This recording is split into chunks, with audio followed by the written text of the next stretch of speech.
Quickly, Carla Archibald, who's giving the talk today. So Carla did her PhD here at UQ in CEAS and CBCS, finished in 2020, working on private land conservation. Since then, she's been at Deakin University working with Brett Bryan. And I think she's going to talk today about a lot of the stuff she's been doing since UQ. So welcome, Carla. Thank you. Thank you.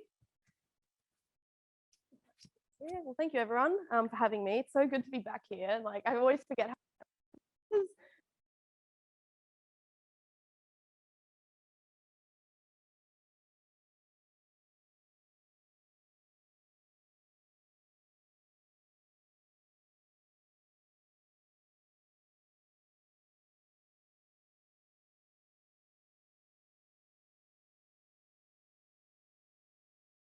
which is the Wurundjeri people of the Kulin Nation, and I just want to acknowledge the Turrbal and Yagara people of the as the traditional custodians of the land, which we are on today.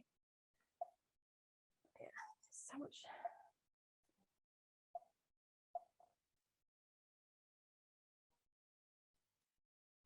What one do I use? Oh, okay, so I'm going to give quite a high-level presentation about some of the research that I've been doing at Deakin. I am working on the Land Use Futures Project, which is a joint project between my boss, Professor Brett Bryan, who is the lead of the Planet A Lab, CSIRO and Climate Works. And this has been quite an interesting project for me because half of my time is dedicated towards kind of industry outputs and more at a more kind of consultancy type relationship, and the other half of my role is research. So it's been interesting to adjust to that and the different expectations that consultants have. So that's been kind of interesting. So I'll be discussing the work that I've done over the last 2 years and then my current research interest area over the next year. And it's going to be quite casual. So if you do have any questions, please just jump in because I might jump a bit all over the place. So I'm going to start off with something a bit depressing and just kind of emphasize that we're in an extinction crisis.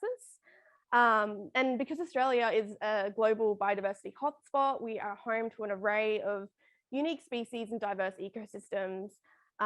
We're not, I guess, immune to the fact that species extinctions are occurring and are happening in Australia, particularly for mammals.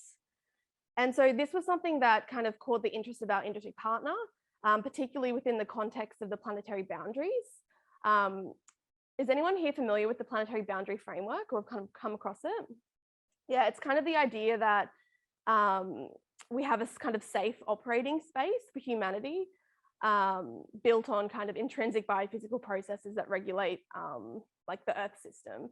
Two of those boundaries relate to biodiversity. One of them is around biodiversity integrity and the other is around extinction. And so as a part of this collaboration with Climate Works, Deakin University led an analysis to downscale the planetary boundaries to Australia. And this resulted in a report which you can access if you want the full detail. But I'm just going to talk a bit about my contribution to this, especially in the context of extinction rates, where I used a kind of published method to calculate the extinction rate of different taxonomic groups.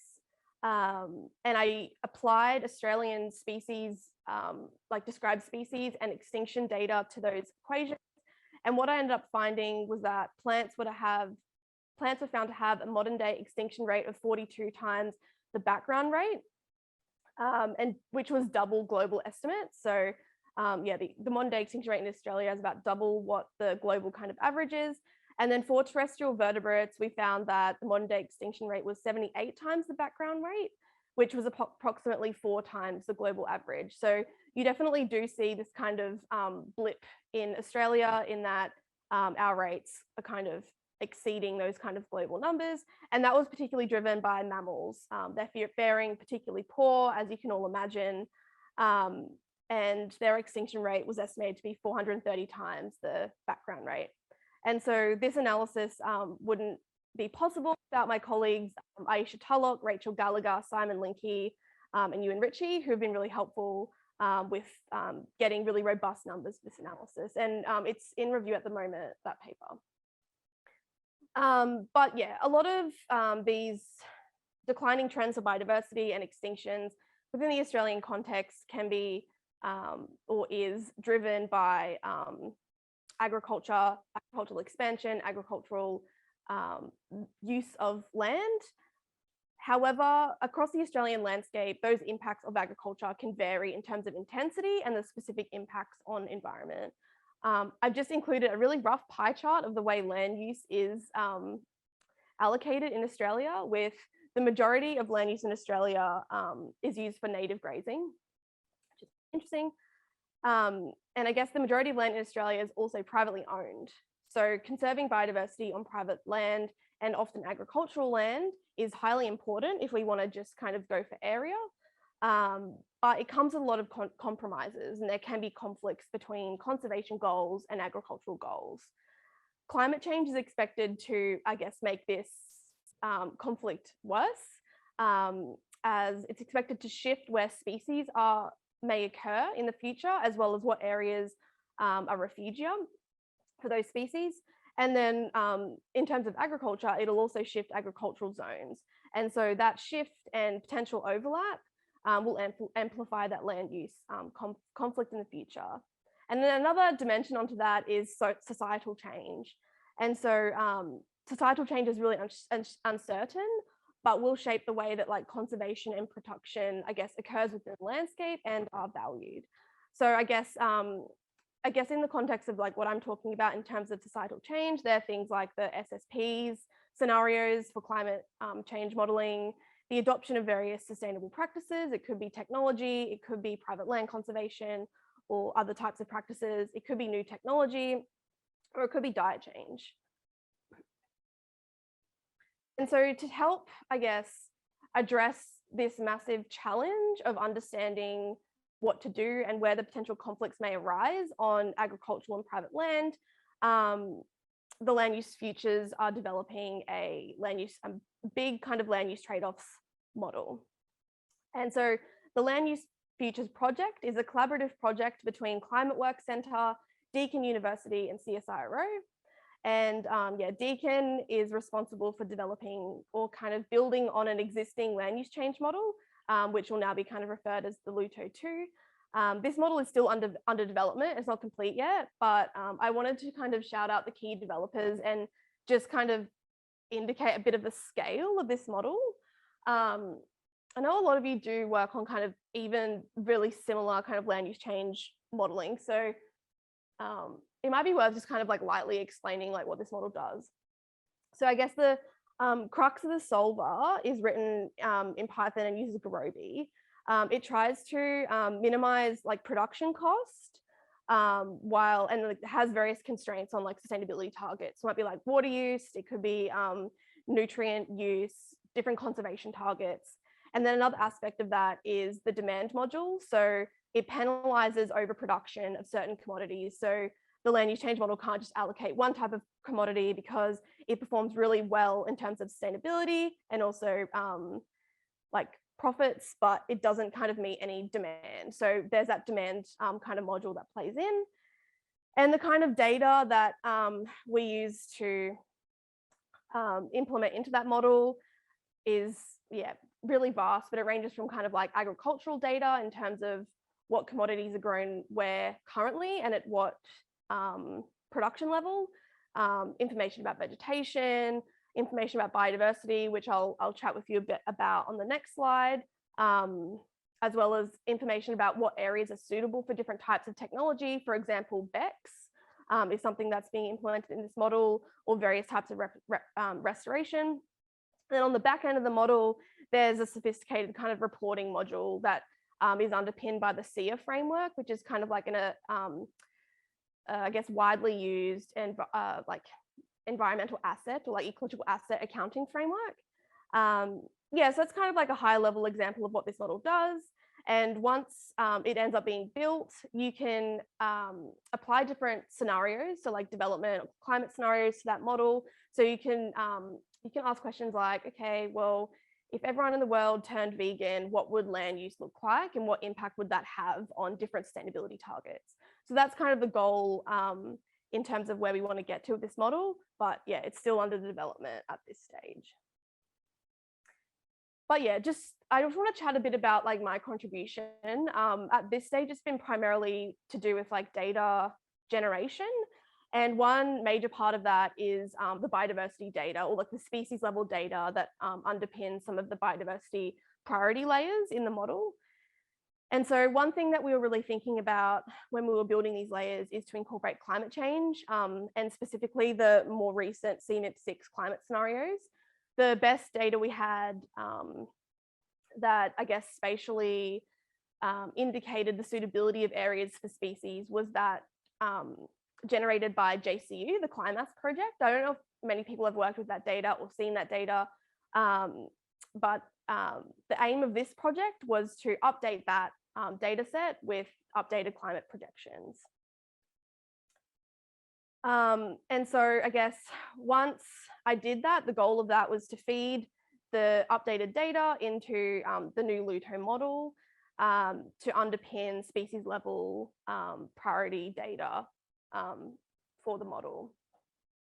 And so what I did is I conducted MaxNet modeling using bioclimatic variables.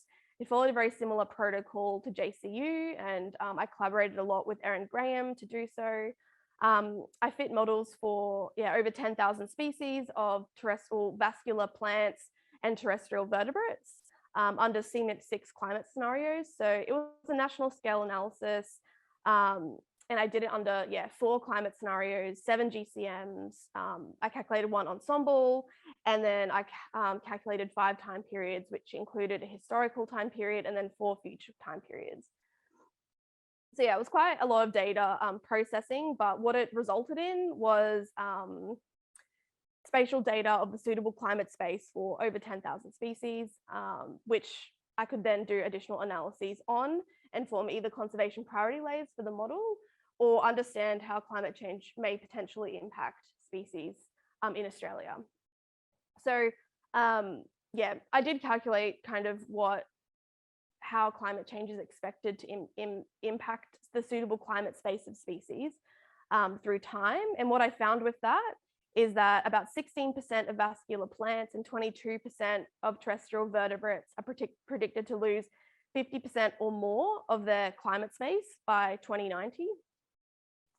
But then if we take the most kind of optimistic SSP scenario and climate scenario, and we try and mitigate climate change, that's predicted to reduce the number of species that are negatively impacted.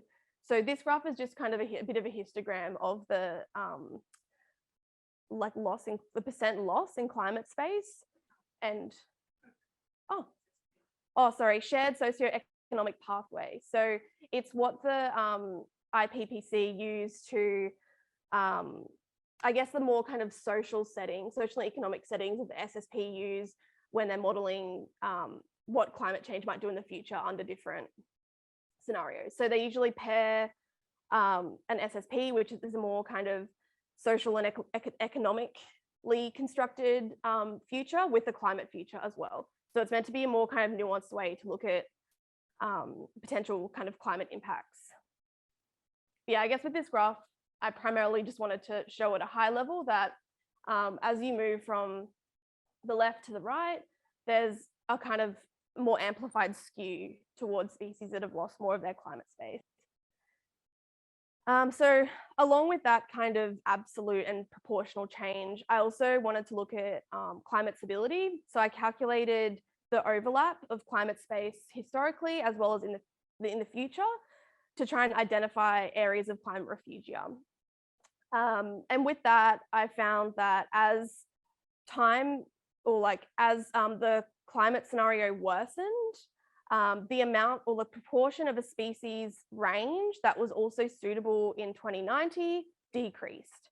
And so we found that for plants, that level of overlap decreased by about 20 percentage points.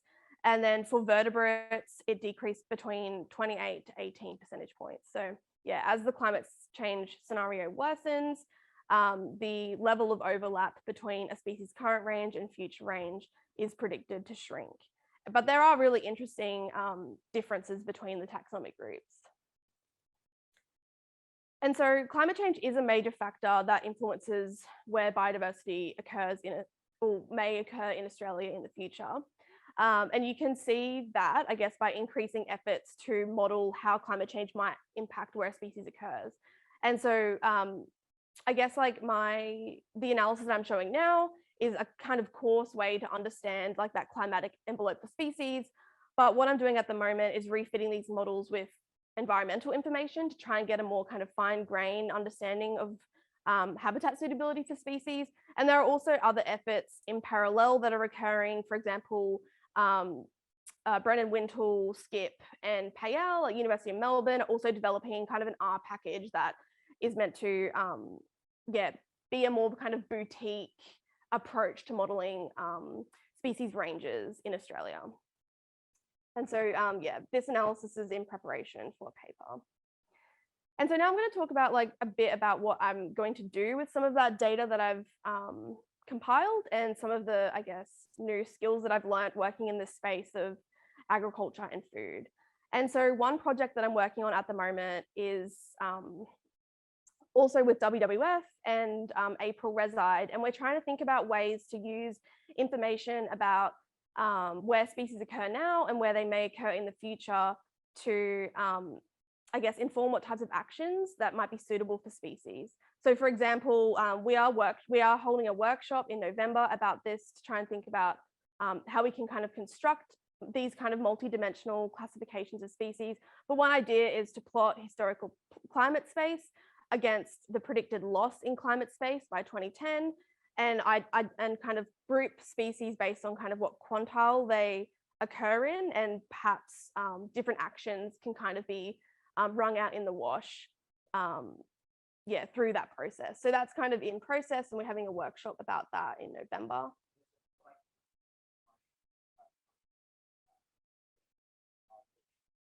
Yeah, sorry, yeah. The line here, the horizontal line is 0. And so anything under that line is a species that's predicted to lose suitability over time. And then anything above that line, a species is predicted to gain climate space over time. So I guess my idea with this is like, we know that range size is an important variable for conservation. So small range species are more vulnerable, and we need to target in those areas. But maybe we can, using kind of species distribution information into the future, maybe we can think about, okay, well, we have this small ranging species that is predicted to experience a lot of loss. Like these species are highly urgent in terms of acting now, whereas maybe there'll be other species that are likely to improve in habitat. And it could also change like the kind of actions that you use. For example, if a species is likely to occur in the same location now and then into the future, maybe some sort of protected area or like in situ conservation of that area is more, I guess, robust over time. Whereas if something's expected to change in terms of location, you might have to try and anticipate or I guess facilitate that species to move from where it is now to in the future. So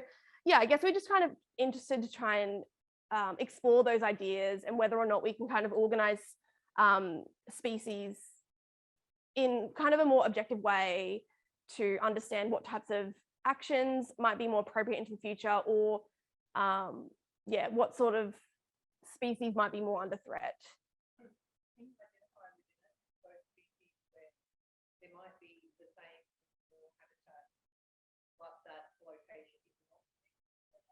Yeah. Even though they might end up with more habitat. Yeah. Yeah. Are you able to like pull them out? Yeah. Yeah. Not currently, but like that's something that you can incorporate, definitely. Oh, sorry. Yana just asked, for the species that are expected to expand in suitable habitat, how do we basically know if that area is connected to their current habitat? And can we identify whether can we identify those species that do have kind of connected habitat that are expected to increase in range versus those that don't have connected habitat? Yeah, and I guess like the short response is, I haven't kind of looked at that at the moment, but that's, something that you can do, definitely. Yeah. Yeah.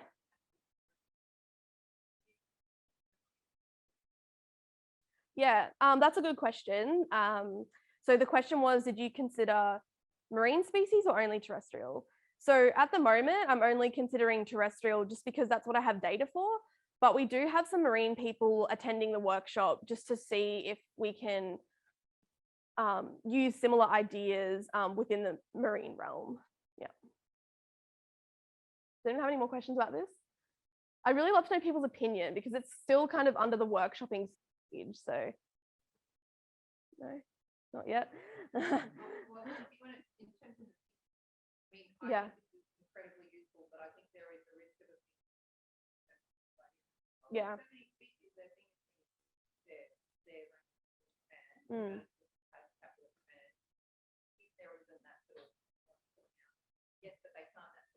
Yeah. Yeah. Yeah, I guess like I was maybe trying to get that at that very simply with just partitioning like small range, like small ranged and like wide ranging species, and like these thresholds are loosely based on the IUCN kind of red list criteria. But I think another added element to that would be that dispersal. Like, does the species have the ability to disperse? Yeah, I'm not sure if that would be just a subsequent analysis or if it could be included in this same thing. But yeah, it'd be really interesting to think about that more.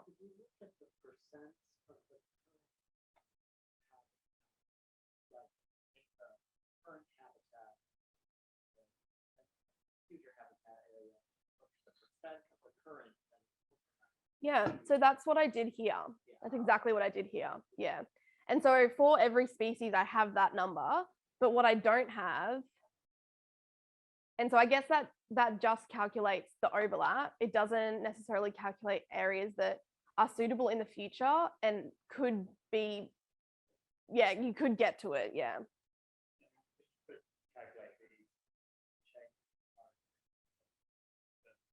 Yeah. Yeah. Yeah, and so that's what JCU did do. Like in the original CLIMAS, they applied like a dispersal distance for each taxonomic group and then just applied it each year.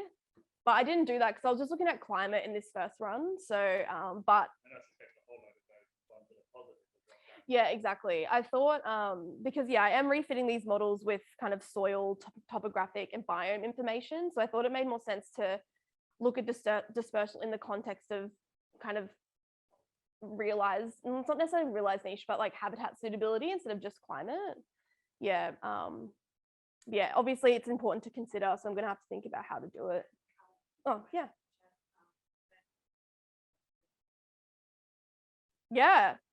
Yeah, okay, sure. I can definitely pull that out. Yeah.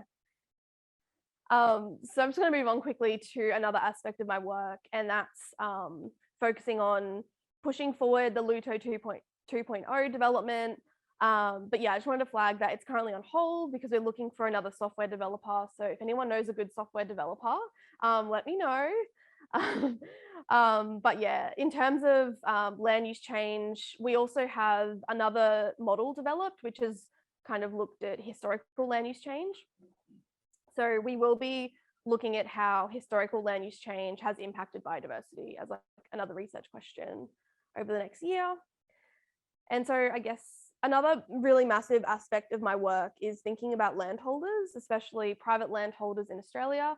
And that's where a lot of my work, my PhD work comes into things, and my current work with like Jonathan and Shu and Nanda and Brooke on the linkage project that we are all working on together. And so private landscapes, within private landscapes, people play just a major role in terms of the implementation of conservation as well as the effectiveness of conservation action. So it's really hard to think about conservation outcomes without also thinking about how people have contributed towards those objectives. So through the work led by Jonathan, I'm working on 2 papers, one which looks at how livelihoods interact with conservation programs. So because a lot of, at least in New South Wales, the areas where private land conservation is most needed in terms of the koala tend to be working landscapes. So they tend to be used for grazing or even kind of lifestyle residential. So thinking about how private land conservation agreements can better support landholders in terms of their financial well-being, their kind of human well-being, is something that will be more important, especially given how climate change is expected to impact people and extreme weather events in the New South Wales area. And so we do have one paper at the moment that's out in a preprint, which has looked at how landholders perceive their risk, their climate risk, and how practitioners that implement private land conservation in New South Wales perceive their climate risk, and how practitioners perceive different extreme weather events to change the adoption rate of conservation agreements. So we've heard anecdotally in different contexts, for example, in Queensland, some conservation covenant officers have told me like, oh, during a drought, we see more people that like want to be involved because of the various kind of financial benefits that they can access. So we really wanted to try and see if we could pull out some of those more anecdotal, I guess, impacts that climate change can have on adoption rate in the New South Wales context. So I guess what we did find is that fire and the onset of drought did change practitioners' perceptions of the adoption rate changing, except we couldn't determine whether it was increase or decrease. It seems like in different places there was different interactions, which was really interesting. And it's something that Nanda's going to explore more with his research at UQ. And so the final kind of project that I've been working on at the moment with my colleague, Carla Archibald, is calculating the biodiversity footprint of agriculture in the Australian landscape. And so we have a lot of information about production, like where commodities are grown and the quantity of commodities that are grown. And we also have information now on what areas in Australia are suitable for biodiversity. And so what we can do with that information is then calculate a biodiversity footprint of different commodities. And once we have that footprint, we can look at different scenarios, for example, diet scenarios, and what kind of biodiversity footprint that might have. Another kind of element of this is through our work with the Land Use Futures project, we've done a lot of work on collecting information about how different kind of agricultural sustainability actions and conservation actions influence like the production of a commodity, as well as the different environmental outcomes that producing that commodity has. So we can look at, once we know how like conventional grazing and modified pasture, for example, impacts biodiversity. If we kind of implement maybe rotational grazing or regenerative agriculture, and we have different multipliers on how that might affect biodiversity or other environmental outcomes, we can start to think about how these different actions might change the way that biodiversity interacts in that landscape. Another interesting element is Macalus has developed a food demand module, and which I guess is really interesting in the Australian context, because it's expected over time, as diets change, people are going to eat more chicken and pork.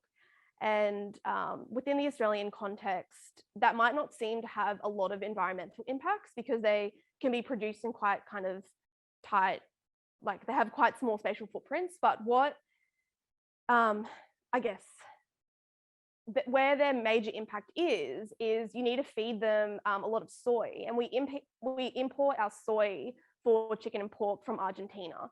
So a lot of the biodiversity impact that producing more chicken and pork might have is shifted to Argentina as well. And kind of likewise, in terms of the exports, we export a lot of our livestock as well. So we can calculate kind of how much biodiversity footprint is like associated with like our exports versus our domestic kind of use. And so yeah, this is something that we're currently so I just thought I'd try and wrap it up maybe nicely in terms of the abstract I sent around. So I hope this was a bit thought-provoking. That's kind of why I wanted to title it Food for Thought. But here are some of the kind of key points that this sort of work makes me think about a lot. One is that climate change is expected to impact like the quality and quantity of areas for species. So it is really important to understand kind of where those important areas might be in the future, and likewise where we need to restore, so we can, I guess, provide policymakers or decision makers with information about potential areas that might come under land use conflict with agriculture. Secondly, through just some data analysis that we've done for the Land Use Futures project, there's quite a lot of areas of marginal agricultural land in Australia that could offer a lot of opportunity to transition into more conservation orientated land use. And so that could be restoration, or carbon farming in some sort of way. So yeah, thinking about what these easy wins might be and how we could facilitate that could help at least help us meet some of our kind of carbon and conservation targets in the future. Whether or not they're actually good areas for biodiversity, that's another analysis, but at least for carbon should be okay. And then third, that was kind of so fourthly, how can private land conservation action provide value, like beyond just conservation? How can engaging in private land conservation help support the landholder, like who they are as a human being? Can they provide better financial incentives? Some research has shown that people engage in conservation covenants because they want to take on a project. So how could they provide like a meaningful kind of occupation for these landholders to engage in? And how can they be designed in a way that is robust to climate change? That's something that I think is really under researched, and like, yeah, something that Justine and Rose are working on and Jonathan are working on is like, how can we really think about how climate change might impact a place, and what kind of perverse outcomes could the policies and law that we establish now have in the future? I think that's a really important space, especially in conservation. Next, how can shifting diets influence biodiversity in Australia? I think that's a really interesting question. Like, we know diet change is something that we're empowered to change in terms of ourselves, and it can have really positive impacts in terms of carbon and biodiversity, but what does that actually look like in Australia? And then I think finally, like, thinking a bit about how we can kind of embed conservation across every type of land use and commodity production type in Australia. I think this will be particularly important to help meet the CBD kind of 2030 goals. Like, we know that they're quite ambitious, and we know that for at least to meet some of them, we might need to spatially segregate like where conservation is occurring and where production is occurring. But I think in a lot of parts of Australia, conservation and agriculture can occur in harmony. It's just about how do we facilitate that and monitor that. Yeah, so they're the kind of themes that I'm really interested in, and I'd love to talk about more with people. But yeah, so just if you have any questions, I'd love to answer them. And if you want to get in touch, I'll leave my details on the slides. And yeah, I just want to acknowledge Kate for helping with the tech and just organizing the seminar, as well as Jonathan and Brooke for organizing me coming out here, and then all of my colleagues. It's been really great being the only person that has knowledge about biodiversity and conservation in a group of about 10 people that are like mathematicians, physicists, economists. So it's been a really good learning experience in terms of trying to find kind of a common language between people that have different backgrounds and trying to advocate for conservation in a team that might be more interested in other outcomes. So yeah, I want to thank my colleagues for challenging me every day. And yeah, thank you all for coming. It's been great to tell you about it.